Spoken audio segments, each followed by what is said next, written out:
So I've just finished a sunrise shoot down here in Jamison Valley in the Blue Mountains. This beautiful valley full of clouds down here. There was amazing colour in the sky. And I thought I would just share my thoughts on the Fujifilm GFX50R. If you've been following my channel for the last couple of months, you'll know that Fujifilm Australia kindly have lent me the GFX50S to start with the 45mm lens, and now I've got the 50R with the 23mm lens. And I've got to start by saying I am falling in love with this camera, and I thought I'll just share with you some of the things that I love about it. First of all, it's slightly lighter than the D850, and I didn't expect that from a medium format. I thought that this camera would end up being bigger and bulkier. The GFX50S has a big bulge on the back, as where this 50R, as you can see, is really flat on the back. And to me, that just makes sense. Now, as a landscape photographer, this is an ideal camera for me. I don't use the viewfinder very much at all. I do use it when it's dark and I want to see the focus peaking to get my focus right, because I use manual focus. But typically I use the screen, and like a lot of the DSLRs now, Fujifilm have included this screen that tilts up. It doesn't tilt to the side, which is a shame, because whenever you put things into portrait mode, it makes it hard for you to be able to see what's going on, but it certainly tilts up and down, which is beautiful. Now this is only going to suit somebody who loves the rangefinder type of camera. Otherwise, if you like DSLR types where the viewfinder's in the middle, you'd probably be better off with the 50S. They do share the exact same sensor, and they're very similar in their operation. Let's put it that way. They share the same lenses, they share the same sensor, so you're going to get the same image quality. Now, one of the things that really amazed me about this camera is the ability to be able to pull out the detail and the shadows without getting a lot of noise. I noticed with the D850 that you get a lot of noise, well, not a lot of noise, but you get more noise when you bring the detail up out of the shadows. And with this, you tend not to do that. It tends to handle it better. The other thing is I'm getting about 2 stops more of dynamic range. So when I'm shooting into the sun, which I do quite a lot at sunrise or sunset, it's handling the dynamic range really well, and I'm able to recover the colours. Now, one of the things that I did learn, I did a shoot with one of the guys from Fujifilm Australia, and we had a quick breakfast together, and he explained to me that this camera was designed to be used with Capture One. So all my processing now for this, I've been using Capture One, and that's giving me much better results. So if you are using a Fujifilm camera, try Capture One and see if you get better results. Now, what I love about this camera, and there's a few things I think they could improve, but what I love about this is I love that all the dials are over here on the right hand side. If you can see on this side, all there is the diopter, which you really only adjust once for your eyesight, and then there's nothing else over here control-wise. You can get the battery out pretty easily, and your SD cards as well. They just pop in and out of there. It's got 2 slots, which is good. It's got video capabilities, but I haven't used any of that, and I think your remote and things like that can plug in the side here. All of these jog wheels, so you can opt, and this is what I love about Fuji. They let you sort of decide how you want to use the camera, right down to which direction the focus ring turns to focus. You can actually adjust what that is, but you can also set whether you want to use the aperture ring. So, and I like that. I like the tactile feel of using the aperture ring, but you don't have to. You can actually put it into a mode where you can use these 2 command dials. So there's a command dial here on the back, and there's a command dial here at the front. And you can use those 2 things if you want to adjust aperture and shutter speed like you would with most DSLRs. This other dial here on the top is the exposure comp, and my only feedback would be it would be nice if that has a lock. It's quite easy to bump. They have really recessed it in on this one, but it's been a problem with Fuji's for a long time, so I'm surprised they haven't locked that off. They have got a lock on top of this mode dial and shutter speed dial, so that seems to be, they've done that. And I don't know why they haven't done it on the other one. Doesn't make any sense. It would make sense to do that.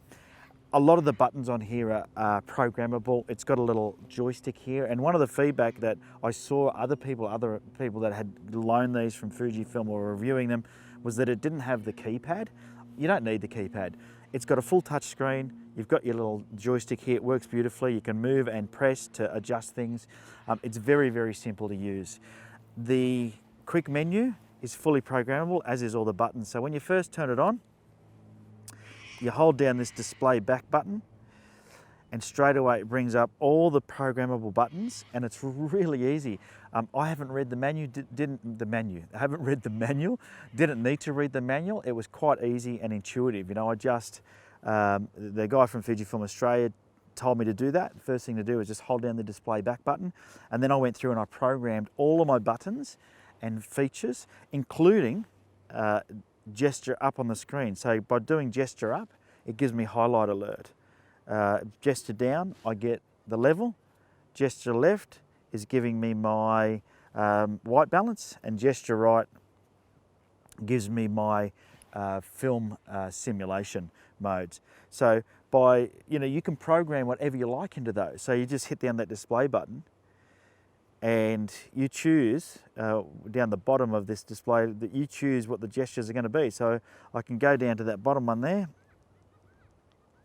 and that's you know, going to be swiping up, for example. And right now I've got histogram selected, but I can select anything.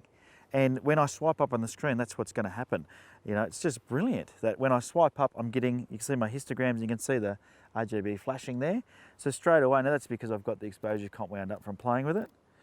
I've got it in manual, so if I was to close down the aperture, let's do that. You'll see that I can adjust my exposure and, you know, swipe up. And you know, you can focus to you know, press to focus. You can program it to press to shoot. You can do whatever you like. And so I think they've really thought that out nicely. Plenty of buttons.